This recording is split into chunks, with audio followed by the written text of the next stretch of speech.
अस्सलाम वालेकुम। कैसे हैं आप सब लोग? आज मैं आप लोगों के लिए अपनी एक गज़ल पढ़ूँगी। अगर आपको पसंद आए तो मुझे कमेंट्स में ज़रूर बताइएगा और अपने दोस्तों के साथ इसको शेयर कीजिएगा। अब बहाना कोई बना देना, अब बहाना कोई बना देना, जाने की फिर खबर सुना देना। अब बहाना कोई बना देना, जाने की फिर खबर सुना देना। मेरी आँखों की ये गुज़ारिश है, मेरी आँखों की ये गुज़ारिश है, दिल में थोड़ी सी बस जगह देना।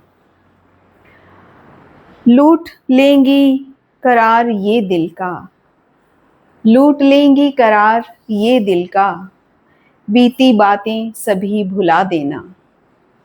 लूट लेंगी करार ये दिल का, बीती बातें सभी भुला देना। चाहे एक झूठ के सहारे ही, चाहे एक झूठ के सहारे ही, रस्म उल्फत को तुम निभा देना। भूल कर मैं तुझे रहूं जिंदा, भूल कर मैं तुझे रहूं जिंदा, तुम न ऐसी कोई दुआ देना।